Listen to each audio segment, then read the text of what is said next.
You're at home and your phone's ringing.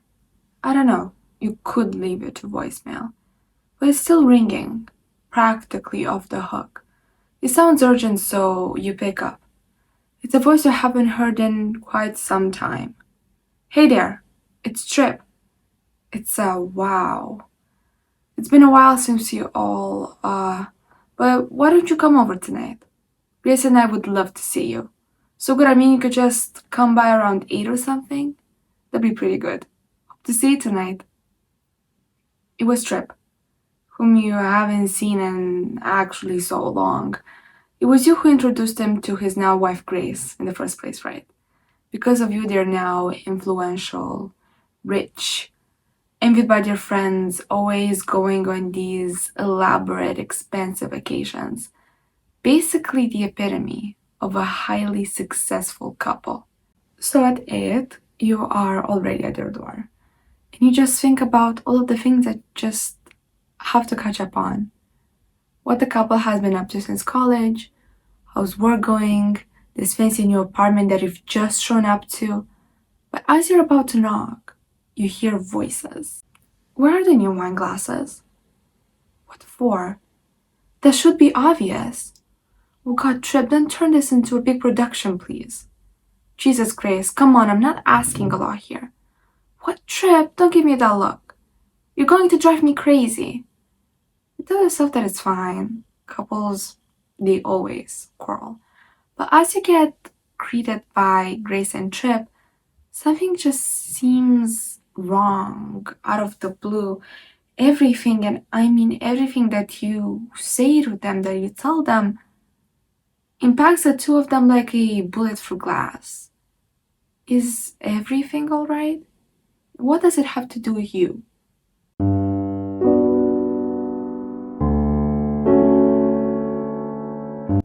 What really is AI? I mean, if I would say the term artificial intelligence, you are bound to think of ChatGPT, Google's Gemini, and even the previously famous robot named Evie. Do you remember EvieBot? EvieBot was created by Existor, and it runs on this engine called Cleverbot. And if you are a bit familiar with AI, you would know that it's quite unhinged.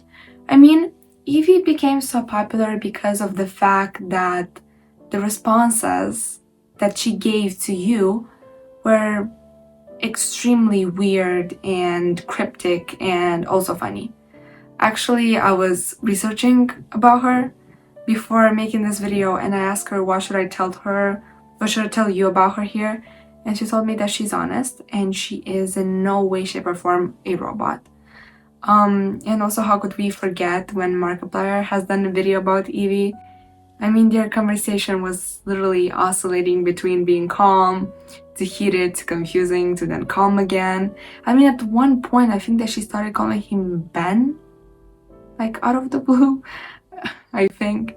But what if I told you that Evie did have an extremely unhinged predecessor? So today, in my very first video, we are going to be talking about Façade, a game that was released in 2005 and actually was revolutionary for its time.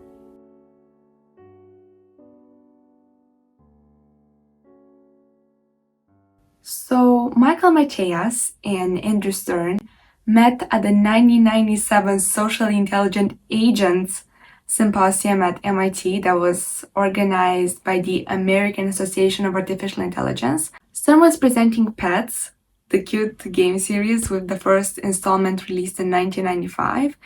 And Macias was actually a new member of the Pioneering Oz project at Carnegie Mellon, presenting Subjective Avatars, his first research project as a PhD student.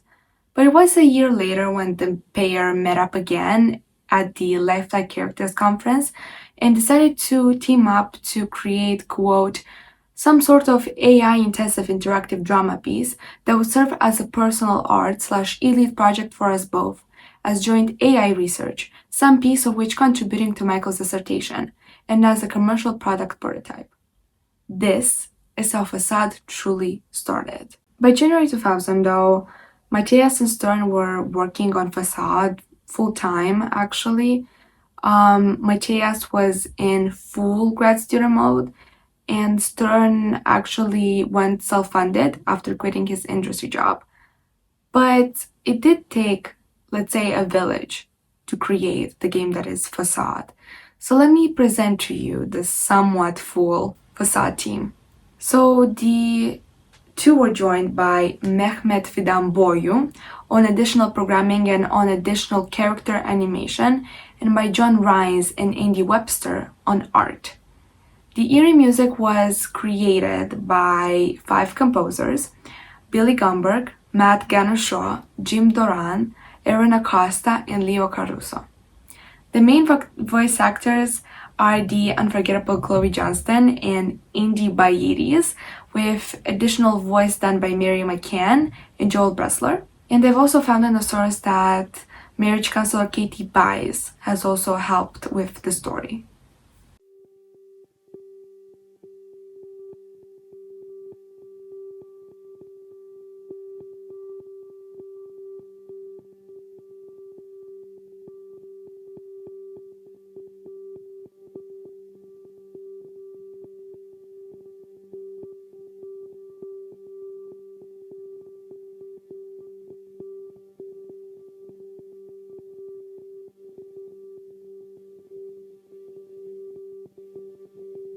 Do you know the plot of Who's Afraid by Virginia Woolf by Edward Albee? Well, if you don't, let me catch you up to speed. The play centers around an older couple, Martha and George, and a younger couple, Nick and Honey. And throughout the whole play, which I won't spoil too much, many themes appear. Themes like reality versus fiction, societal expectations, imperfect marriages, successes, failures, and many more.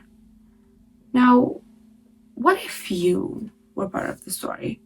What if you had the possibility to interact with the characters that you have in front of you? Would you create more drama than there already is? Would you, I don't know, try and help these characters out or stay silent? Well, in Façade, you can interact with Grace and Trip. Now, a feature about the game Façade that people really loved is the fact that you can choose the name that you will be addressed by in the span of one gameplay. There are so many names, like Peter, Rachel, Ted, Robin, Tammy, actually so many. And some of them, most of them, are actually references to the family and friends of the crew that worked on Façade. Just choose a name and start creating chaos. The possibilities are close to endless. So let's pick up from where we left off. Trip opens the door and greets you. He looks somewhat happy. Again, all healthy couples do sometimes quarrel. And as you enter the apartment, Trip goes into the kitchen to get Grace. And you hear arguing again. But this time, what they're saying and what they're arguing about is actually intelligible. Well, take this moment to admire the apartment that you have in front of you. So to your left, there are a couple of white and yellow shelves, a bartender table and set, and a photo, which looks lovely and was probably taken by Trip. Now on the shelves, a couple of glasses are placed, as well as a brass bowl, and also 8 really weird sculptures. I mean, they seem intricate, but they're actually really weird. One of them looks and is shaped like a pineapple. Another one is a black widow spider. Another one is a harpy, which is a Greek mythological creature.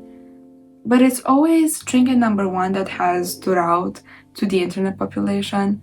On the bartender table, there is a bottle of Chardonnay, a bottle of Merlot, and an 8 ball.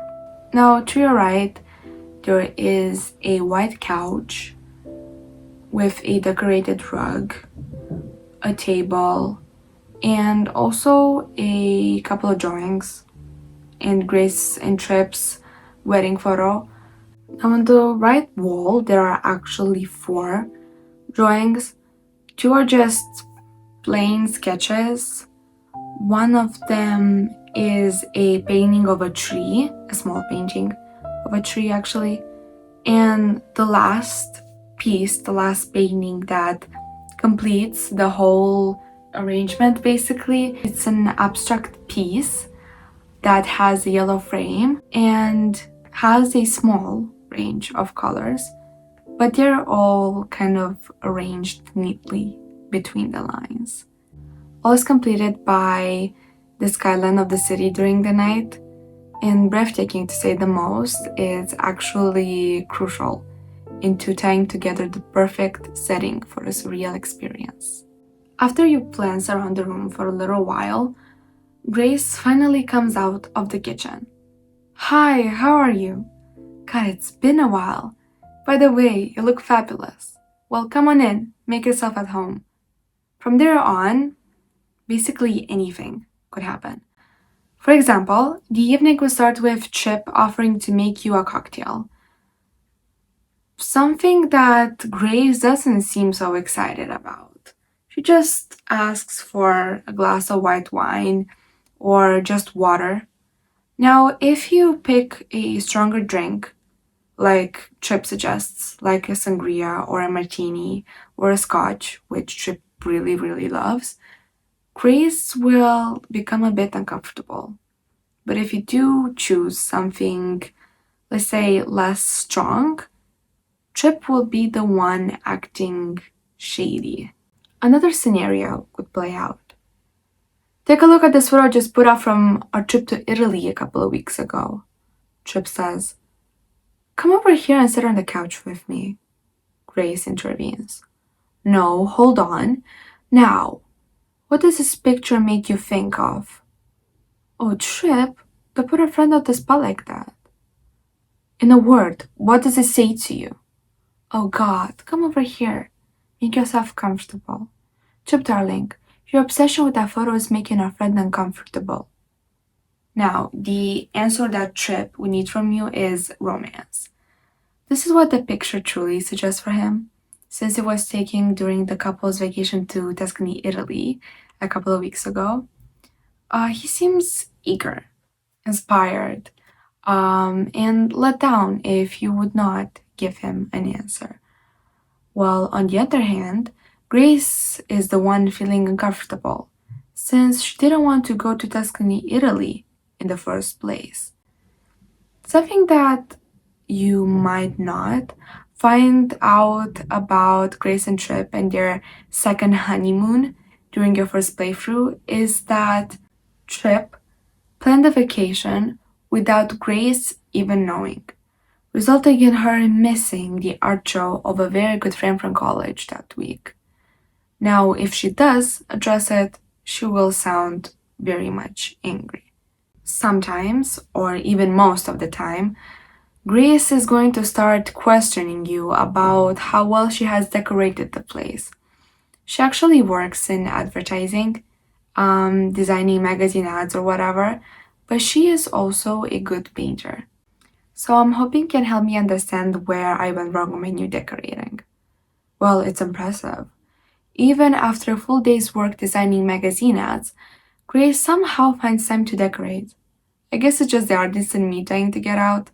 So this armor looked so appealing when I bought it, but looking at here in the apartment, it just looks like a monstrosity.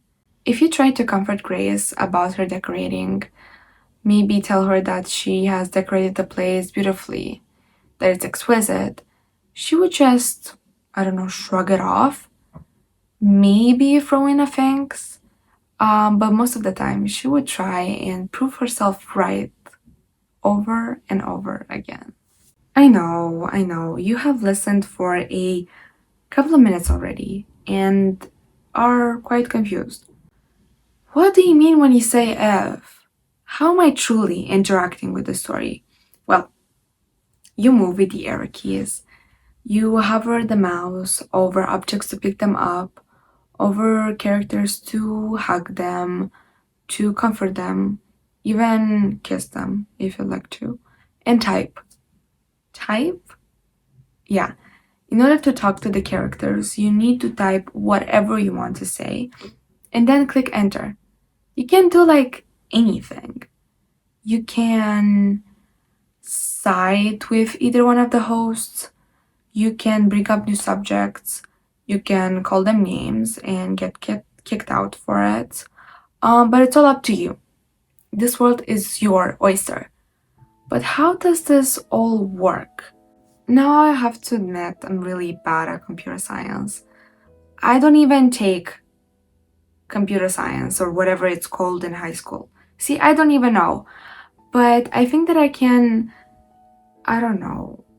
explain to you how this game was created and how it works code-wise. So, a behavior language, or ABL, is used to create the quote believable agents that are the two characters.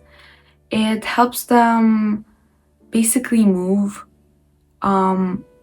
gaze at you, gaze at objects, pick them up, or even pick the lines that are related to the current context that you're in.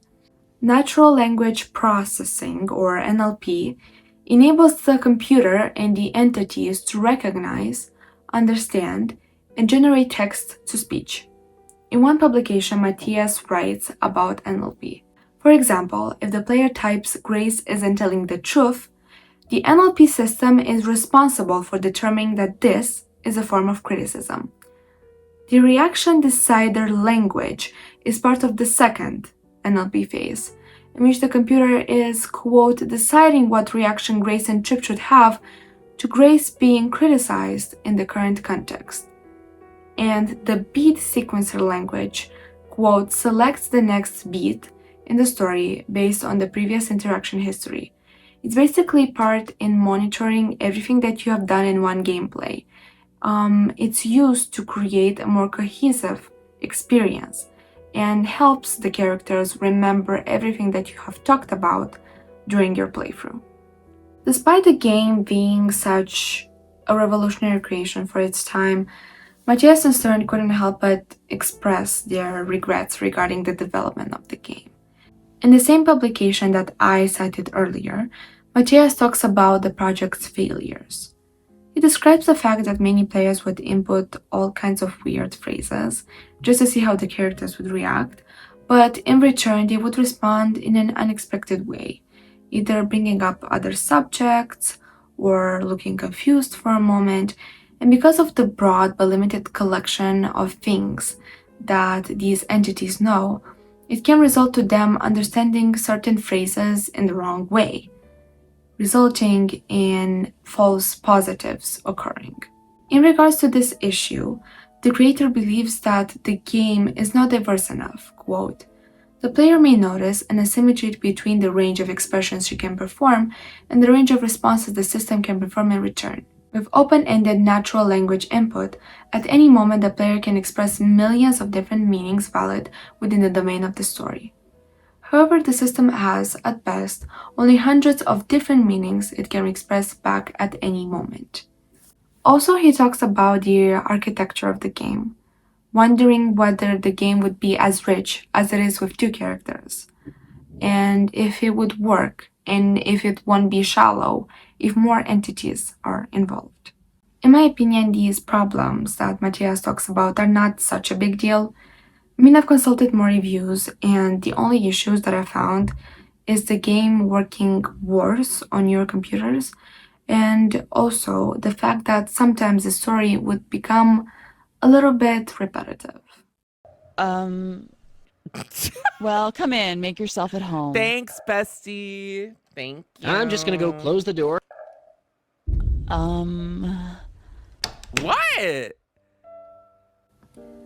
People say that music has always a way to transport a listener to a new realm. It is believed by many that music just heals you. that it's the cure to any affliction of the heart that there ever was. Everybody has their own poison, per se. Either it's some light jazz or rock. Well, it's also ambient music that has inspired a lot of people. Either it's some Eric Satie or plain old Minecraft music.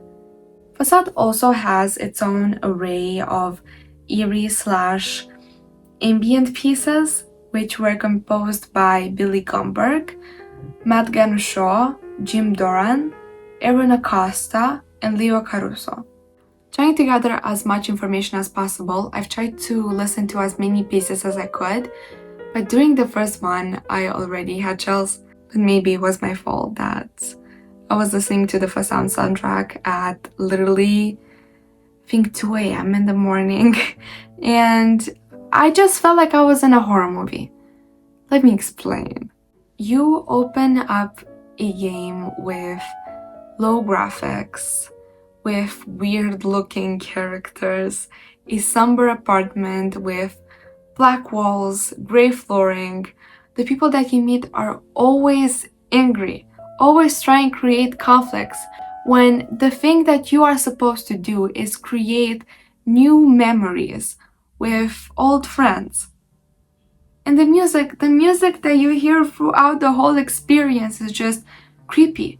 You feel that at any given moment, this is just going to turn into a horror game that you just need to escape from. It also feels like you're in an elevator.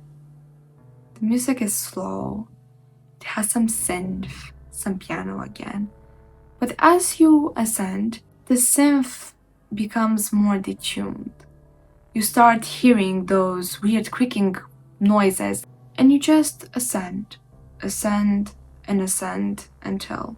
You never listen to me. You don't believe anything I say. You just don't listen. You know, Trip, if you hadn't convinced me to go into advertising, I could have painted that painting on the wall instead of buying You it. claim to like paintings and art and all that bullshit, but taking a couple of art classes in college does not make you an artist. Don't ever make another stupid comment about artists or paintings. You know nothing about art, believe me. Trip, you always seem to think I am so fulfilled by decorating or something. It's just furniture. This apartment is not my life. It's just furniture. It's obvious why you keep redecorating. You're spoiled. You could never live without all this stuff. That's why you redecorate. You don't redecorate because you're really into art or creativity or some bullshit like that. It's because you can't live without this stuff. You're spoiled and you can't admit it. So desperately want to be high class, so badly. I wish you would just be yourself. Ever since I've known you, you resist just being yourself. You're better than me just because I didn't come from a rich background. You do. I know it. You think you're better than me. You won't let me be who I want to be. Who I am. This is who I am now. God damn it. Trip, I should never have said yes so fast to marrying you. You totally manipulated me. God damn it. Do you really want the truth, huh? I'm ready to hear it, Grace. The bullet hit the glass and it starts to shatter. Finally. It's confession time. Now, based on everything that you have done throughout the whole game, the conflict starts to unfold. And finally, you get the answers that you deserve. And you will get to find out why these characters have been so tense these past 10 years. There are a couple of endings, 5 to be exact, which reflect how much you've actually helped the couple during the game. The first ending could happen at any time, and it's actually my favorite. It's my go-to ending. In order to trigger it, you must open the door, go to the elevator, and click the button. Trip, what? No. Girl, it's over. Yeah, it's over. Grace. Yeah, it's over. No, it's over. Congrats. You have escaped the torment that is Grace and Trip's marriage. Second ending is also quite funny. It happens to me when I least expect it, which also could be triggered at most of the stages of the game. You just need to, I don't know, comfort, hug too much the characters, kiss them too much if you really want to trigger it that way. You can call the character names. You can say the trigger words, which are Melon, Vince, and Maria. And after you have successfully annoyed the characters, they are going to kick you out. The third ending could play out after you have been asked if everything that you say during the whole visit is actually supposed to add up to something. If you manage to trigger the ending with your response, you will be nicely requested to leave. Be told that nothing has changed and everything is fine, but when you actually go out of the apartment, you will hear arguing again. The next two endings involve the actual confessions. There are actually 6 things that the characters can confess to during the end.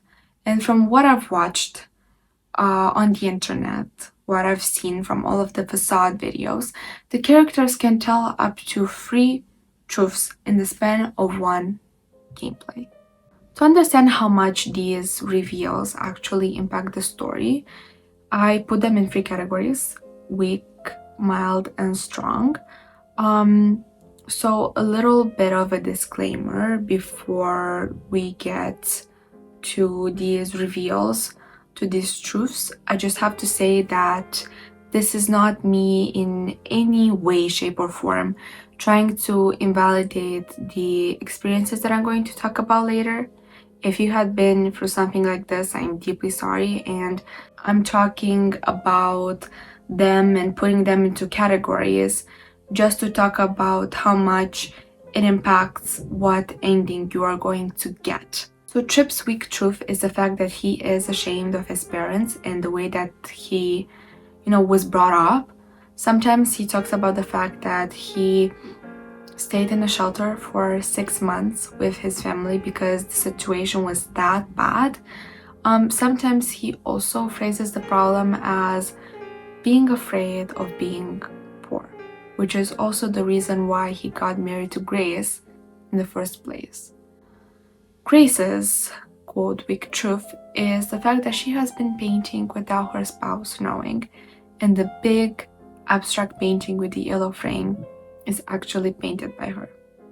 The mild reveals are actually more deeply rooted into the marriage of Grace and Trip as a whole and the regrets that they have regarding each other.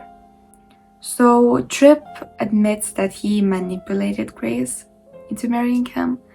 He proposed on Christmas Eve with a big gesture in front of her parents, making it hard for Grace to turn him down. Grace's problem in the marriage is that she has let herself be pushed and dominated by Trip. Because of him, she never got the possibility of becoming a real artist. She just married somebody like her family, controlling, elitist, and every time that she would feel stressed, she would resort to defense mechanisms, like art. Now it's time to reveal the secrets that these characters have been guarding for a very long time and which actually change everything in this case.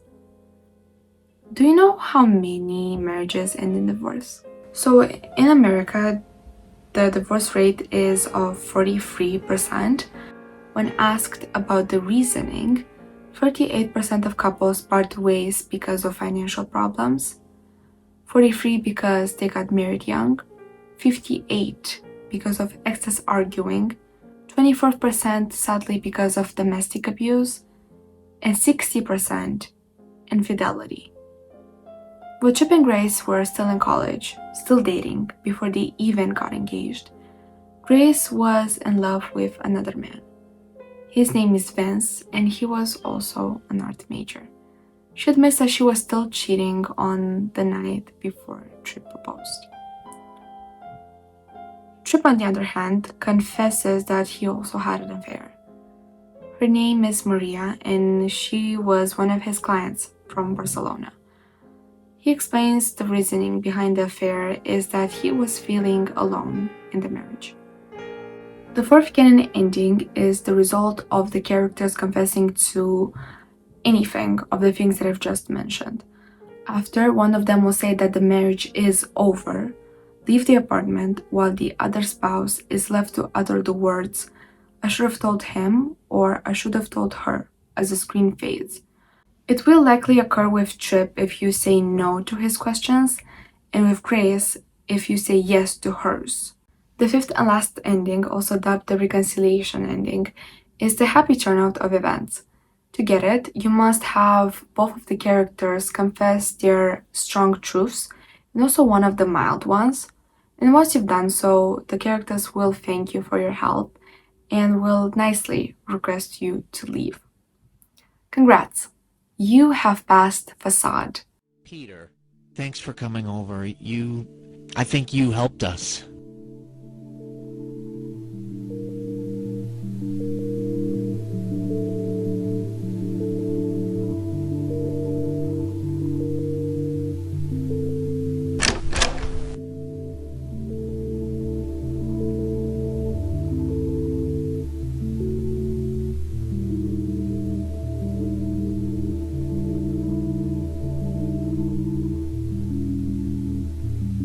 Bye. Thanks.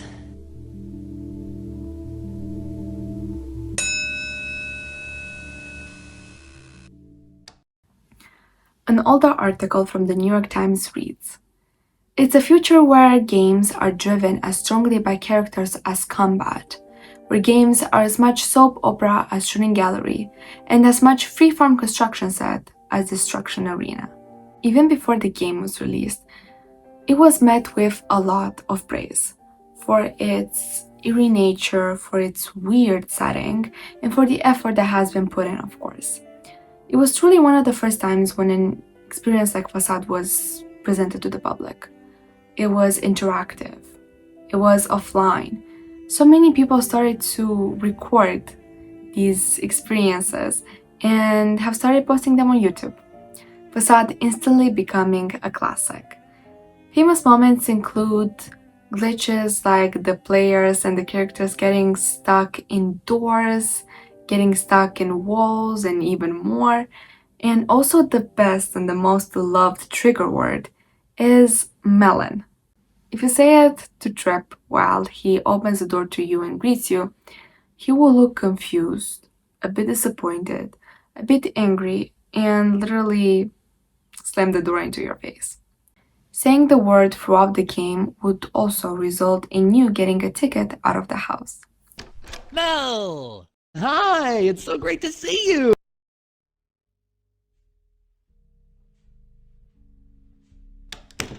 Also, the failures that we talked about earlier, I think that they were actually blessings in disguise.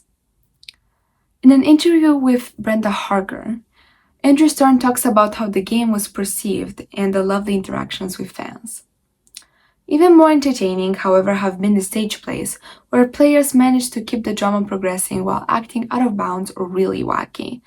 For example, in one script, a player pretends he's been shot and is dying in front of Grace and Chip's eyes. Grace and Chip, highly motivated to perform a drama about their marriage, do their best to acknowledge the player's discomfort but end up quibbling about trivialities such as Grace's decorating. Another stage play has the player pretending to be a zombie, able only to utter the phrase brains.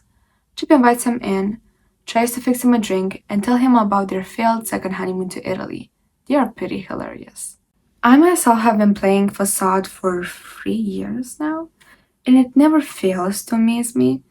I found it thanks to this YouTuber named Professor. He's really funny and he's like really unhinged. And that's why I would like to leave you with a collage of all of the fun moments that I've seen on YouTube, moments that made me laugh out loud of people playing Façade.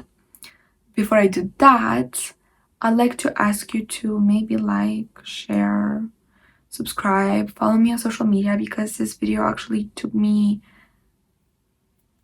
some time, I have to say.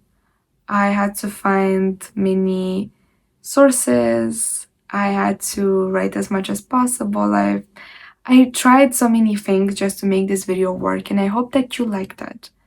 So yeah, I shall thank you for the time that you put into watching this video. I shall thank you for just listening to me yap about a game that has been released 19 years ago. And And yeah, just enjoy the collage that I myself put together. Carol! Hi, it's so great Maria to says see you. hi. Oh! All right, let's ask the important question here. Wait, do y'all have a Wii?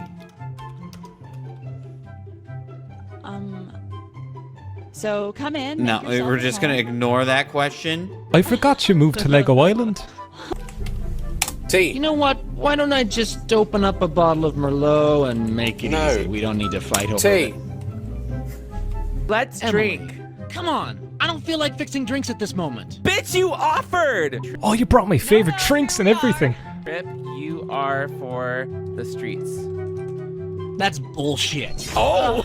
Oh! What? Hey, don't force me out of your You'll life. be fine. You just have to go. I didn't get my tea. I asked for tequila. Where's my tequila? Okay, Brenda? No! you know what? No! I think you should leave. No! Picture. Do you have a Toad Wii I'll remote? take the picture. Oh, I didn't think you cared to hear about our Italy trip. No, I didn't. I've been having an affair. Oh my god. It's over now, though. With the client in Barcelona. I'm going to give you the truth too, Trip. What? I painted this. Girl! Bullshit. I am an artist, Trip. Fuck you. Oh! Bye! I can't! Girl!